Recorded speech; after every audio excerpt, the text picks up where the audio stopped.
bloco. Novamente é um prazer estar aqui com vocês.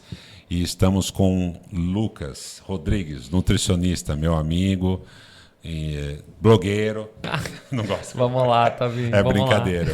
Eu falo que ele é blogueiro porque ele fala muito bem, pessoalmente, claro, e também nos vídeos dele. Então ele é didático, ele fala muito bem, por isso que eu brinco com ele. É uma coisa que eu gosto, Mas ele Então gosta, ele gosta dos estudos e tal. Lucas, vamos falar um pouquinho aqui pro pessoal sobre açúcar, glúten. Vamos começar com açúcar. Vamos. Já que é um grande vilão, o que você pode falar com o açúcar? Você tira, você restringe totalmente da alimentação? Amado e odiado, né? O açúcar, ele funciona assim, né, cara? Quando a gente consome ele, o cérebro gera uma descarga de recompensa. Então, vai depender muito do contexto da pessoa, porque se a gente pegar alguém que está numa situação estressante, está passando por um momento complexo e a gente fazer a retirada completa, ela vai ter assim uma compensação, vai alterar comportamento, irritabilidade, humor. Com certeza. Então, assim, o caminho ideal é o zero, entendeu? Sim, então, isso é verdade. É o zero. Esse é o mundo perfeito. O mundo perfeito se for consumir carboidratos complexos ou integrais, né? Esse é o sonho do nutricionista, entendeu? É o sonho meu um dia seguir isso também, né? Quem sabe? Todos nós. Sim. Então, cara, eu sempre pego o que a pessoa está fazendo hoje. Raramente eu prescrevo o açúcar, sabe? Eu não viro para a pessoa e falo assim: você está comendo 5 bloquinhos de chocolate, vamos baixar para 3. Eu não faço esse tipo de coisa, né? Então eu monto um cardápio para prevenir. Porque o açúcar ele está lá por um motivo, seja pelo hábito, seja pela necessidade emocional, seja por um exame alterado ou todos eles. Certo. Então eu tento tratar essa causa, mas eu instruo a pessoa: olha, vai com calma, um dia sim, um dia não, eu dou uma instrução oral. Você chega, desculpa. Pode falar. Você chega a substituir, por exemplo, fazer uma compensação com frutas, de repente? A pessoa tá viciada em doce, não tira o meu chocolate. Achar, de repente, uma fruta, uma manga, uma fruta que ela gosta. Que manga também é calórica, né? Mas não sei. Sim, não, mas dá para fazer. Essa compensação, uma troca por fruta, de repente? Isso. Uma coisa interessante, Tavinho, é que o pessoal se queixa muito para mim de vontade de comer doce no período noturno. Então, o que eu tenho como ideia nesse sentido, né? Primeira coisa é que de noite não faz muito sentido na visão do nosso organismo ter muita motivação, muita proatividade, que é o momento que é esperado que venha o sono. Entende? Isso aí gera batimento cardíaco, aumento de pressão, é tudo o oposto do que o sono tem como realidade. Então, se a pessoa tem um dia mais estressante, pula algumas refeições e ainda tem o próprio funcionamento do organismo, ela fica muito suscetível. Então, um ponto importante entendi, mas que horário? Qual que é o horário comum? Então, vamos supor que seja no período noturno, como exemplo.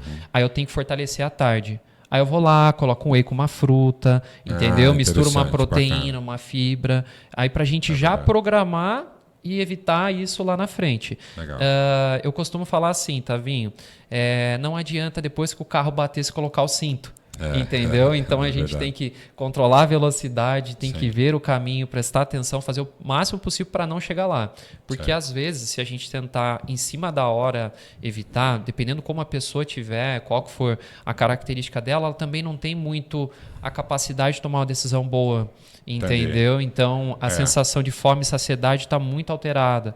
Quando e a aí pessoa ela vai começa numa pouco. dieta, se ela está muito acostumada no açúcar, ela tira aquilo que você falou, irritabilidade, desconta em outra coisa. Acontece mesmo. Exatamente. É verdade. Então a gente precisa educar o paladar, trazer saciedade, ver a psicologia, avaliar sono, avaliar exames, entende? É porque no primeiro bloco você falou muito da parte emocional, realmente, né? Totalmente. Que a parte emocional influencia até no poder da decisão, acredito, né? Diretamente. Se a pessoa está alegre, exemplo, vamos falar da parte ganhando bem, está num lugar que interessa para ela, está num bom relacionamento, a pessoa está animada, não tem assim muito o que reclamar da vida, ela consegue se dedicar. Não, o objetivo é esse. Está estressado, já tem umas dificuldades de ter uma limpeza, né, emocional. emocional para se dedicar à dieta, vamos falar exatamente. assim, Isso aí acontece, Tavinho, porque quando a pessoa está bem, ela libera algumas substâncias ali que o cérebro permite que ela tome uma decisão mais racional. Pensa assim,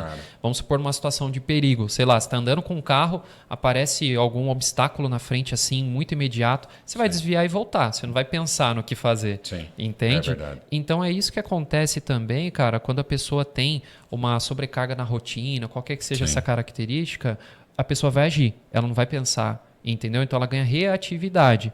Então o doce, de certa forma, traz segurança para o organismo. Porque um dos órgãos que mais usa a glicose, que é o açúcar, é o cérebro.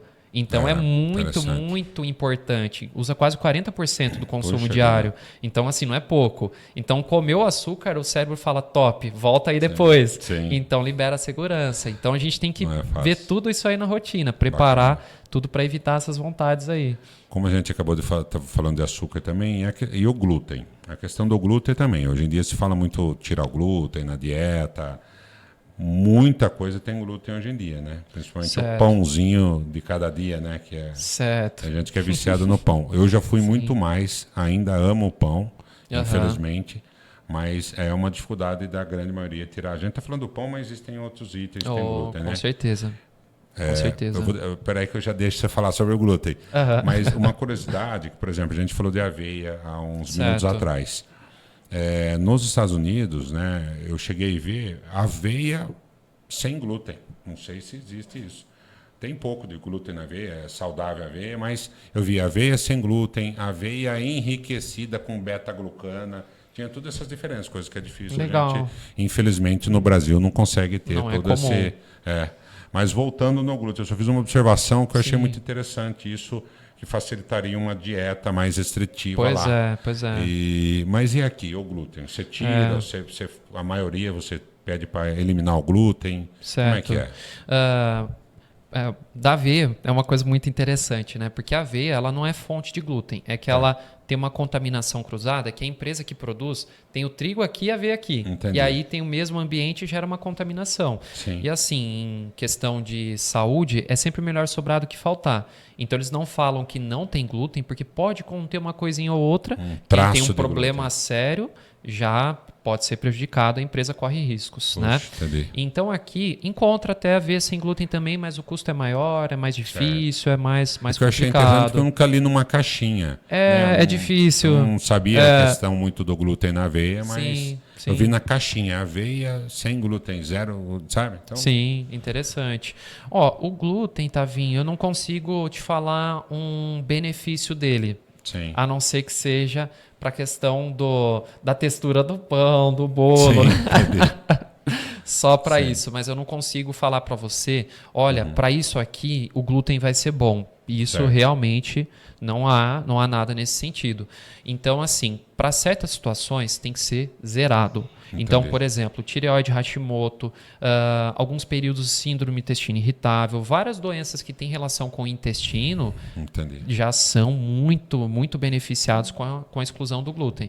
É claro que a gente também tem sensibilidade. É diferente de 10 e 100. Né? Então, assim, depende sempre da pessoa. É semelhante à história do açúcar. Se a gente fosse pensar no cenário perfeito, não haveria consumo de glúten. Entende? Sim. Então, o glúten ajuda a engordar também. Além da irritação intestinal ou uma causa inflamatória, de repente, ele ajuda a engordar. Tem gente que diz que tem dificuldade. Tem gente que eu já ouvi falar, olha, eu emagreci depois que eu zerei o glúten. Não como nada mais com glúten. Sim. Às vezes é uma consequência de parar com o pão também, alguns outros itens, né? Mas... uma coisa importante é quando a gente vai excluir assim, o alimento, a gente está prestando atenção na alimentação, porque a gente está excluindo por algum motivo. Então a gente ganha poder de decisão, a gente toma outras decisões boas em conjunto. Né? Tá então, assim, vamos supor, um vegano, ele é vegano, mas ele observa a alimentação. Certo? Claro. Assim, não dá pra gente tornar uma regra, mas sim. Então, cara, o glúten, ele acaba sendo muito polêmico, muito complexo, até mesmo é indicado sim a diminuição, ele aumenta a inflamação, mas a gente tem que sempre pensar também da mesma dose do açúcar. Eu já tirei o glúten, fiquei zerado por um tempo para ter a vivência. Perfeito. É um desafio muito grande porque está muito na nossa cultura. Né? Então, é assim, o pão ele é uma fonte principal do glúten, porque o trigo é a base dele. Sim. Mas sempre tem uma coisinha aqui, um glúten ali, tal. Como não pedir uma pizzinha de vez em quando, Você né? entende? Não então, assim, isso eu falo, não vamos fazer em hipótese alguma só na doença e também em casos mais severos, né? Claro, com certeza. A pessoa só tem uma coisinha de tirar o glúten. Nem eu faço certeza. isso, como que eu vou passar para a difícil, pessoa? Não é fácil, A gente sabe o peso que isso tem, né? Seguindo essa linha de açúcar, glúten, restrição, e tem muita gente também com relação ao leite, né? Opa. Seja lactose ou o próprio leite mesmo. Sim. Da lactose, Exatamente. Tem uma restrição. A gente está mexendo em 3 feridas aqui, né, Tavinho? Então, assim, vamos lá. O leite, a primeira coisa é que tem aquela polêmica. O leite foi feito para o bezerro, né? Foi feito não para gente, para qualquer coisa, né? Mas, assim, todos os mamíferos bebem leite. Claro. Tá? Então, isso, você dá um leite para o cachorro, ele vai tomar. Se dá para o gato, ele vai tomar. Enfim. Hoje, eu não sei se você já ouviu falar, se você já viu, Tavinho, mas tem o leite tipo A2. Você já ouviu falar alguma vez? Não ouvi falar desse A2 ainda. O que acontece? O leite, a vaca tem um tipo genético, né, como qualquer organismo vivo, e ela produz um tipo de leite. A diferença, cara, é mínima. Só que a gente tem vaca A1 e vaca A2. É um tipo de genética deles mesmos. Sim. E aí produz o leite proporcional. Tem o leite A1 e leite A2. As pessoas têm muito problema porque a gente não conhecia isso e a grande maioria dos nossos leites são A1. Entendeu? Claro, então, assim... Será que esse leite A2, eu não sei a fundo a questão do leite A2. Certo. Porque o que se fala muito também, eu já vi bastante gente falando na internet, o leite nosso vai... como que é? Não é só da cáustica, é um outro... Tem de tudo. Já ouvi até shampoo. Já ouvi de tudo, porque... Formol. Formol, ouvi falar. Já ouvi de então, tudo. Olha, no nosso leite, aí o pessoal, para manter, não sei o quê... Então, eu não sei, eu vi alguns vídeos, posso estar enganado, coisa que eu ouvi, mas não tenho nada aqui, tá, gente? Sim, eu ouvi na internet, se vocês pesquisar, tem gente falando, nossa, no leite atualmente vai formol, então não faz sentido beber, porque é meio toxina. Eu, de vez em quando, bebo um leitinho, meu filho bebe e tudo mais. Certo. Porém, a gente sabe que pode ter algumas substâncias conservantes ali dentro que também são prejudiciais para a saúde, né? Certo. Na verdade... Será que a pergunta é, desculpa, será falar. que esse tipo 2 aí, que eu nunca ouvi falar, A2, né, que você falou? A2, esse leite A2, eles não restringem mais essa questão do leite, deixa ele mais puro, de repente, será que não é isso? Entendi. Cara, na verdade, eu tenho o privilégio de conhecer um rapaz aqui do estado de São Paulo, que ele é um dos maiores pesquisadores e eles avaliam qualidade de leite. Inclusive, ele é uma referência do leite A2 no Brasil, da palestra, tudo. Perfeito. Então, assim, é um cara excelente, né? Enfim, e o leite em si, ele é polêmico porque justamente a gente tem a conversa da proteína e do carboidrato, a lactose e a própria proteína do leite, né? A proteína é esse tipo A1, A2. Sim. Então, a partir do momento que a gente tem a possibilidade do A2, o corpo já tolera muito bem. Mas tem mercados vendendo, de repente, esse A2? Eu não cheguei a verificar, nunca observei isso. Tem. Assim, ainda está um pouco tímido, né? Está chegando agora. Você vai lá no mercado, tem 15 tipos, o A2 está ali numa prateleirinha. Entendi. Vou fazer essa observação. Então, assim, geralmente eles têm uma nomenclatura roxa. Sim. Eles estão levando isso. Entendi. Você vai encontrar mais fácil nos refrigerados.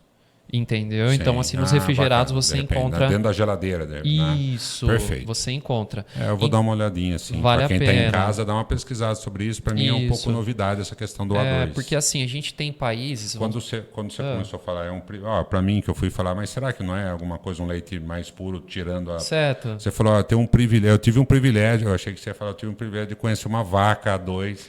Achei que você ia falar. Mas assim, você vê, você não percebe, ela é igual. Ela é igual. Então pode ser que a gente tenha visto, a gente nem sabe. Brincadeiras à parte, você conheceu o pesquisador, então. Isso, exatamente. Que identificou essa diferença, que fala muito sobre o A2, é isso? Exatamente. Então, assim, cara, na prática, o leite tipo A1, que é a maioria esmagadora do mercado, não foi uma coisa intencional. A vaca A1 vai reproduzindo, gerando A1 e a maioria ficou A1. Essa foi simples assim, foi uma questão natural.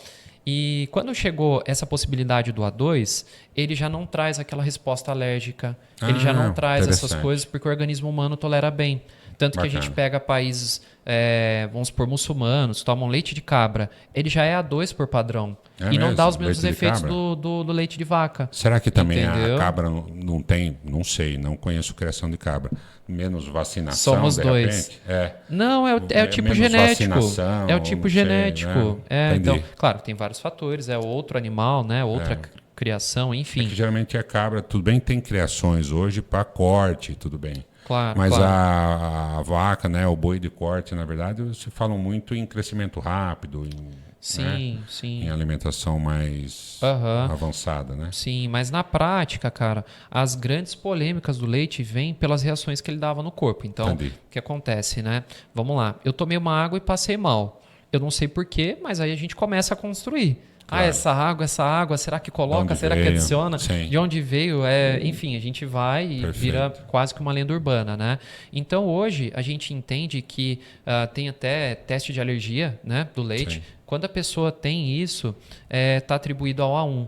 Então, a hora que a gente coloca o leite A2... a gente já tira metade dos problemas que o leite convencional causa. Puxa vida, é bom, entendeu? Bom saber. Eu mesmo, eu evito leite, né? Não sou alérgico à lactose, eu posso comer qualquer coisa, tomar 1 litro de leite, não é isso. Mas quando eu, em particular, eu falo muito de experiência minha, para não ficar falando de experiência dos outros também. Claro. A questão de beber leite, se eu tomar 2, 3 dias, 4 dias leite seguido, eu percebo uma reação alérgica... no meu nariz, tipo, me tranca o nariz. Você acredita? Perfeito. Eu percebo não uma reação alérgica tipo, ficou o nariz entupido, vamos falar assim. Sim. Uma rinite. Tipo uma rinite alérgica, exatamente. Porque Não, mas eu sinto essa diferença do leite. Mas assim, isso em partes é porque a estrutura do A1 é reconhecida como um problema. Então, assim, se a gente fosse falar 3 anos para trás, eu falaria, Tavinho, é igual glúten e açúcar, cara. Vamos zerar isso aí. Sim. Entendeu? Então, quanto menos, melhor. Só que a gente não conhecia essa característica. Então, hoje a gente fala assim, eu tenho uma intolerância à lactose, eu tenho uma intolerância à proteína. Então, a gente já tem manejo um pouco menos generalizado. Que antes, igual eu falei, tomei água, passei mal, então a água é ruim. Hoje a gente entende, não, pessoal, essa água tem essa característica, essa tem essa, não são iguais. Entendeu? Falando em água ruim... Muito se ouve falar que a água contida nos refrigerantes, né, o pH é super baixo. Certo. Que também causa problemas. E refrigerantes? Com certeza tem que restringir, né? Com certeza, isso é difícil. E o pessoal que vai lá muito, você pede para tirar dentro do possível o refrigerante. Ou se for uma redução calórica, você passa o 0 também, alguma coisa... Sim. O refrigerante, além de todos os problemas, pré-diabetes e tal, o normal, ele altera muito o intestino, cara. Não no sentido de ir ao banheiro, né? Então, assim, tomei refrigerante, tive problemas para ir no banheiro. Não. Irritação. Ele irrita. Então, assim, ele ajuda a alergias, a inflamações. Tem uma série de probleminhas aí que ele pode ocasionar. O mundo ideal também é zerar. Então, o refrigerante, eu acho que eu nunca falei, não, vai com calma, isso realmente nunca eu vou para, vamos supor, vamos então, pelo menos, tentar fazer uma água saborizada, uma água com gás, com limão e umas gotinhas ali de stevia. Então, a gente vai fazendo esse manejo, mas ele realmente, mesmo 0, é claro que assim, vamos supor que a pessoa vai fazer uma refeição livre no final de semana. Aí ele consumiu uma vez, uma Coca 0 lá, um refrigerante 0, Então, aí, nesse sentido, o refrigerante, um copinho não vai ser capaz de alterar tudo isso e trazer todos os prejuízos. Né? Engano todos os dias é complicado. E tirar o álcool dos seus clientes é difícil? Nossa. Para quem gosta de uma cervejinha, de um vinho. Esse é o verdadeiro desafio, né? Esse é o verdadeiro desafio. Final de semana, né?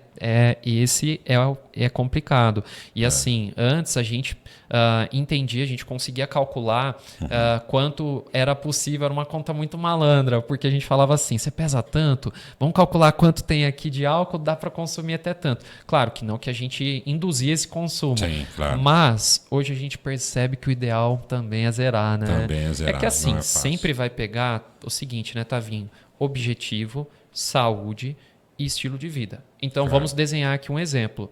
Eu sou fisiculturista, fisiculturista em preparação, faço uso de diversas substâncias, tal. Aí vamos colocar um álcool, né? Porque a gente vai sacrificar muito, é muita dedicação, é muito investimento e o álcool vai regredir nesse sentido. Tem uma doença também severa nesse aspecto, né? Uma gastrite muito descontrolada, enfim, também vamos ter que zerar. Agora não, sou uma pessoa normal, quero ter mais saúde, tenho exames ok, não tenho uma doença severa tratando, né? Tenho pequenas suplementações só. Ok, vai lá tomar 2 latinhas no sábado, também não vai ser o suficiente para perder tudo, não entendeu? É isso que vai acabar totalmente com o físico, com a saúde. Né? Eu sempre recomendo, se você vai sair, vai no churrasco, vai a qualquer lugar, faça refeições. Porque o álcool, ele é social. Então, chega meio-dia, vai embora 9 horas da noite tomando álcool. Isso. Então, assim, vai lá, almoça, faz a refeição, bebe o seu álcool e relaxa, entendeu? Entendi. Só de consumir já freia bastante a vontade do álcool.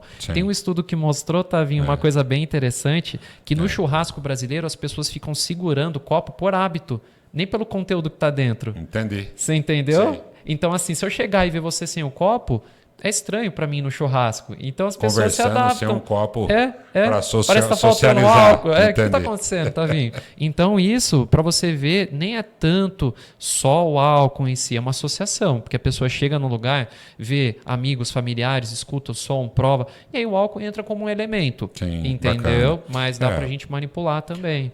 Dado toda essa conversa do primeiro bloco, segundo bloco, eu achei muito interessante que a gente conversou muito sobre a parte emocional, psicológica. A gente veio falar de nutrição, né?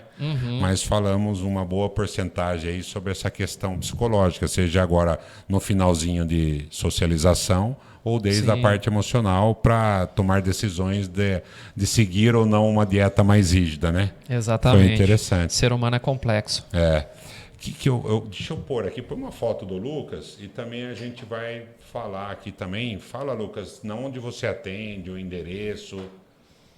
Beleza, vamos lá. Opa! Ah lá, eu separei essa foto aí.